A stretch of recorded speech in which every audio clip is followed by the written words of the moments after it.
जय माँ दुर्गा। माँ दुर्गा आपणकर समस्त मनस्कामना को पूर्ण करंतु, आपण मानंकु सदा सुखी रखंतु। पवित्र दुर्गा पूजा उपलक्षे आपण माने समस्तंकु हार्दिक शुभेच्छा एवं शुभकामना। बंधुगण, नवरात्रि रे बा दुर्गा पूजा पिंधि दियंतु निजर गलारे एही गछर चेरकु। भाग्य आपणकर साथ देव एवं आपण बनिजिबे कोटिपति। जो क्षेत्र को भी जीवे सेठारे आपणकु सफलता निश्चिंत मिलिब।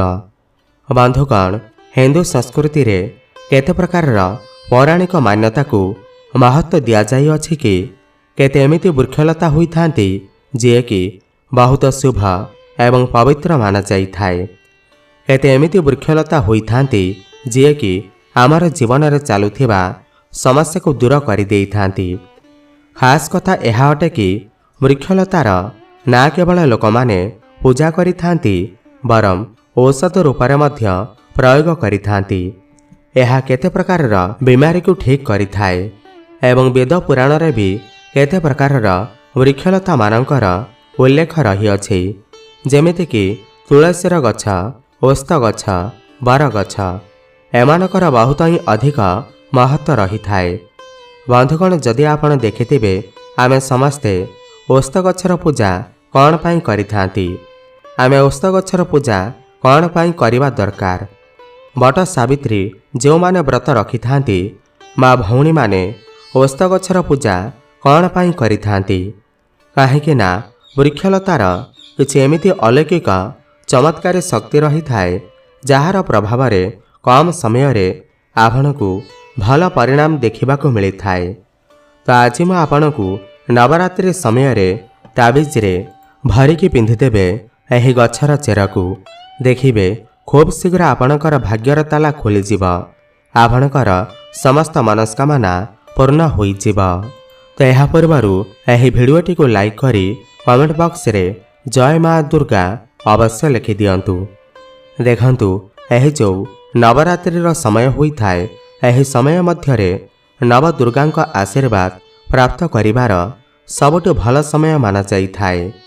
जो व्यक्ति सिद्धि प्राप्त करने को चाहूँगी, शुभ एवं लाभ को प्राप्त करने को चाहूँगी, धन धान्यर कामना थाउ, समृद्धि पाइबा को चाहूँगी, आरोग्यर प्राप्ति करने को चाहूँगी, जदि आपण चाहूँगी आपणकर जीवनरू दुर्भाग्य दूर हो जाऊ, आपण को भल भाग्यर प्राप्ति हेउ, आपण को मान सम्मान प्राप्ति हेउ, तो आपण आज ये भिडियोटी को शेष पर्यंत निश्चय देखंतु। आज मैं आपनकु नवरात्रि समय रे धारण करा जाउथिबा 5टी चेर विषय रे कहिबी। 5टी चेर मध्यरु जेकोसी भी गोटिए चेर अवश्य धारण करिवे, आपणकर समस्त मनस्कामना पूर्ण हेबा। वृक्षलता मध्यरे बहुत बेसी चमत्कारी शक्ति रही थाए। आपण मानंतु अबा न मानंतु, आमे जीवन काल रे केते सब वृक्षलता को प्रयोग करी केते सबु जटिल जटिल रोग को ठीक करि थाउ। सेथिपाई जो वृक्षलता होई थांती कोठी ना कोठी धार्मिक दृष्टिकोणरू आध्यात्मिक दृष्टिकोणरू आमको फायदा पहुँचाई थांती। सर्वप्रथमे तो आपण नवरात्रि 9 दिन मध्यरे आपण कोनोसी भी दिन एही वृक्षलतार चेर को नहीं आसंतु एवं पूजा करी आपण एहाकु धारण करि पारिबे। आपण को सही समस्त जिनिस प्राप्ति हेबा जो जिनिस आपण प्राप्त करने को मनरे चाहूँगी। बंधुगण, महंगा रत्न पिंधिबा परिवर्ते जदि आपण एही वृक्षलतार चेर को धारण करिवे तो ताठारो अधिक भल परिणाम आपण को प्राप्ति होई पारिब। बंधुगण, सर्वप्रथमे तो एही वृक्षलतार चेर को आनिबा परे आपण को कौन करने को पड़िब। एहाकु देवी प्रतिमा परी 9 दिन पर्यंत पूजा करने को होई थाए। जेमिति माता नवदुर्गा को पूजा करि थांती, ठीक सही प्रकार एही वृक्षलतार चेर को आनी 9 दिन पर्यंत आपण को पूजा करिवार अछि। एवं 10म दिन जो विजय दशमी होई थाए, सही दिन चांदीर ताबिजर पुराई पिंधिबा को पड़िब। चांदीर ताबिज पाई जदि आपणकर पाखरे संबल नाही, तेबे आपण तंबार ताबिज मध्य धारण करि पारिबे। तो आसंतु एही भिडियो रे जानिबा कि केउ वृक्षर चेर को आमे ନବରାତ୍ରିର 9 ଦିନ ମଧ୍ୟରେ ଆଣି ଧାରଣ କରିବା ଦରକାର। ସର୍ବପ୍ରଥମେ ଆପଣଙ୍କୁ ଚମେଲିର ଚେର ଆଣିବା ଦରକାର। ଚମେଲି ଗଛର ଚେରର ଫାଇଦା ବତେଇବାକୁ ଚାହିଁବି।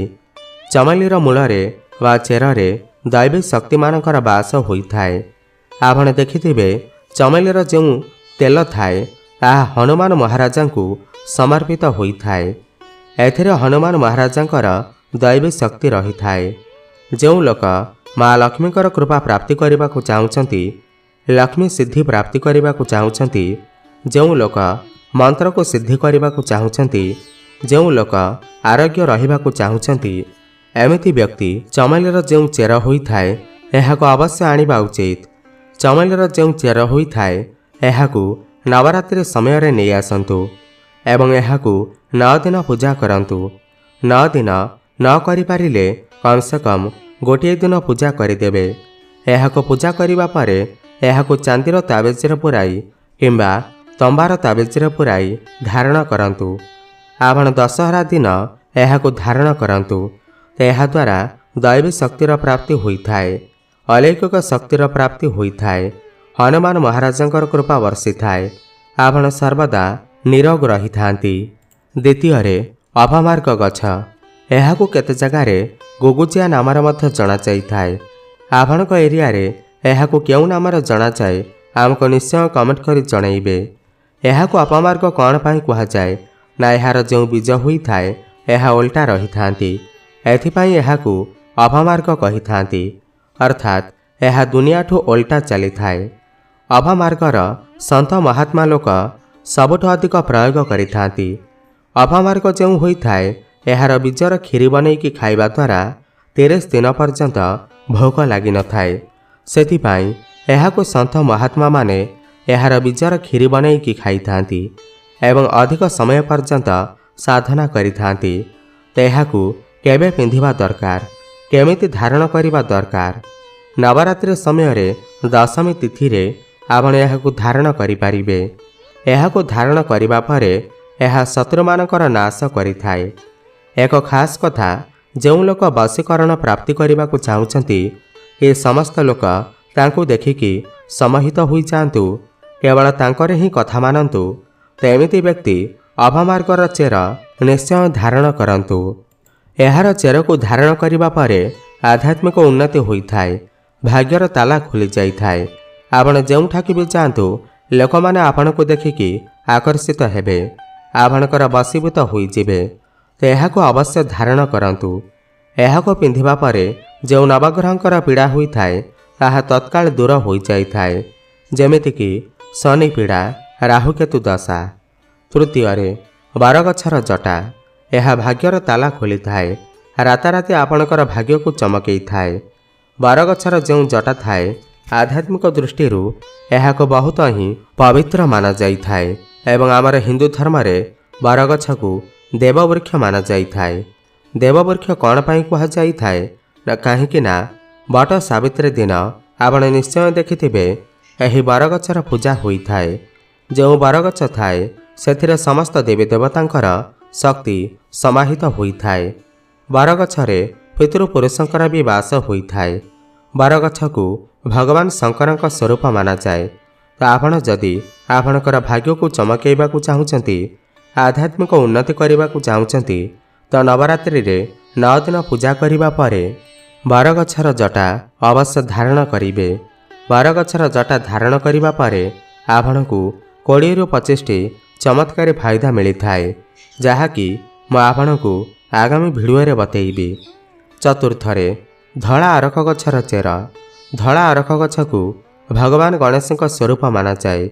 ଯେଉଁ 11.5 ବର୍ଷର ପୁରୁଣା ଧଳା ଅରଖ ଗଛର ମୂଳ ହୋଇଥାଏ ତାହା ଭଗବାନ ଗଣେଶଙ୍କ ଶୁଣ୍ଢର ଆକୃତି ନେଇଯାଇଥାଏ। ଭଗବାନ ଗଣେଶଙ୍କୁ ରିଦ୍ଧି ସିଦ୍ଧି ଶୁଭ ଲାଭର ସ୍ୱାମୀ କୁହାଯାଏ। ତ ଯଦି ଆପଣ ରିଦ୍ଧି ସିଦ୍ଧି ଶୁଭ ଲାଭ ଧନ ବୈଭବ ପ୍ରାପ୍ତି କରିବାକୁ ଚାହୁଁଛନ୍ତି ତ ଅରଖ ଗଛର ଚେର ନବରାତ୍ରିରେ ନେଇ ଆସନ୍ତୁ। ଏହାକୁ ନବରାତ୍ରିରେ 2 ଦିନ ପୂଜା କରିଦେବେ। ଏହାପରେ ଦଶମୀ ତିଥିରେ ଧାରଣ କରିପାରିବେ। ଏହାଦ୍ୱାରା ଆପଣଙ୍କୁ ବହୁତ ବେଶୀ ଲାଭ ପ୍ରାପ୍ତି ହୋଇଥାଏ। ଅରଖ ଗଛକୁ ଭଗବାନ ଗଣେଶଙ୍କ ସ୍ୱରୂପ କୁହାଯାଏ ଏବଂ ଅରଖ ଚେର ଧାରଣ କରିବା ପରେ ନବଗ୍ରହଙ୍କର ପୀଡ଼ା ଦୂର ହୋଇଥାଏ। ଖାସ୍ କରି ବୁଧ ଗ୍ରହଙ୍କ ପୀଡ଼ା ଦୂର ହୋଇଥାଏ। ଶେଷରେ ଅପରାଜିତା ଗଛ। ଅପରାଜିତା କ'ଣ ପାଇଁ ଧାରଣ କରିବା ଦରକାର? ଯେଉଁ ଅପରାଜିତା ଗଛ ହୋଇଥାଏ ଏହାର ପୁଷ୍ପ ମାତା ଲକ୍ଷ୍ମୀଙ୍କର ଅତ୍ୟନ୍ତ ପ୍ରିୟ ହୋଇଥାଏ। ଅପରାଜିତାର ପୁଷ୍ପ ମାତା ଲକ୍ଷ୍ମୀଙ୍କୁ ବହୁତ ବେଶୀ ପସନ୍ଦ ଅଟେ ଏବଂ ଅଧିକ ଥର ଲକ୍ଷ୍ମୀ ପୂଜାରେ ଯଦି ଆପଣ ମା ଲକ୍ଷ୍ମୀଙ୍କୁ ପ୍ରସନ୍ନ କରିବାକୁ ଚାହୁଁଛନ୍ତି ତ ଅପରାଜିତା ଗଛର ଚେରକୁ ଧାରଣ କରନ୍ତୁ। ଏହାକୁ ଚାନ୍ଦିର ତାବିଜରେ ପୁରାଇ ଧାରଣ କରିପାରିବେ। ଦେଖିବେ ଆପଣଙ୍କୁ ମା ଲକ୍ଷ୍ମୀଙ୍କର କୃପା ପ୍ରାପ୍ତି ହେବ। ଭାଗ୍ୟର କବାଟ ଖୋଲି ଯାଇଥାଏ। ଚାକିରି ଦରକାର, ଯଦି ଆପଣଙ୍କୁ ଚାକିରି ପ୍ରାପ୍ତି ହୋଇଥାଏ। ଆପଣଙ୍କର ଆଧ୍ୟାତ୍ମିକ ଉନ୍ନତି ହୋଇଥାଏ। ମାନନ୍ତୁ ଅବା ନ ମାନନ୍ତୁ, ଧର୍ମ ନିଜ ଜାଗାରେ ଅଛି, ଜଡ଼ିବୁଟିର ଶକ୍ତି ନିଜ ଜାଗାରେ ଅଛି। ଆପଣ ମାନନ୍ତୁ ଅବା ନ ମାନନ୍ତୁ, ଜଡ଼ିବୁଟିର ଶକ୍ତି ତା'ର ଅଲଗା ମହତ୍ଵ ରହିଥାଏ। ମଣିଷର ବିଶ୍ୱାସ ରଖିବା ବହୁତ ଜରୁରୀ ହୋଇଥାଏ। ଯେଉଁ ଲୋକ ମାନିଥାନ୍ତି ସେମାନଙ୍କ ପାଇଁ ଭଗବାନ ଅଛନ୍ତି।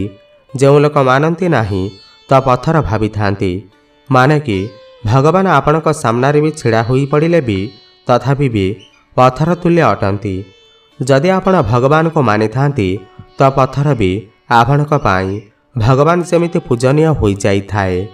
ମୁଁ ଆପଣଙ୍କୁ ଯେତେ ବି ଜଡ଼ିବୁଟି ବିଷୟରେ କହିଲି, ଯଦି ଆପଣଙ୍କର ବିଶ୍ୱାସ ଅଛି ତେବେ ଯାଇ ଏହା ଆପଣଙ୍କୁ ଭଲ ପରିଣାମ ଦେବ। ତ ଆପଣଙ୍କର ଭାଗ୍ୟ ପରିବର୍ତ୍ତନ କରିବା ପାଇଁ, ଆପଣଙ୍କର ଆଧ୍ୟାତ୍ମିକ ଉନ୍ନତି କରିବା ପାଇଁ ଏହି ଚେର ଅବଶ୍ୟ ଧାରଣ କରନ୍ତୁ। ସର୍ବଦା ଆପଣଙ୍କୁ ସୁରକ୍ଷା ପ୍ରଦାନ କରିବ ଏହି ଚେର ଏବଂ ସର୍ବଦା ଆପଣଙ୍କର ସାଥ ଦେବ। ଆପଣଙ୍କୁ ଯଦି ଏହି ଭିଡ଼ିଓଟି ଭଲ ଲାଗିଥାଏ ତାହେଲେ ତଳେ ଥିବା ଆମ କମେଣ୍ଟ ବକ୍ସରେ ଜୟ ମା ଦୁର୍ଗା, ଜୟ ମା ଲକ୍ଷ୍ମୀ ଅବଶ୍ୟ ଲେଖିଦିଅନ୍ତୁ ଏବଂ ଭିଡ଼ିଓକୁ ଗୋଟେ ଲାଇକ୍ କରିଦିଅନ୍ତୁ। ଧନ୍ୟବାଦ।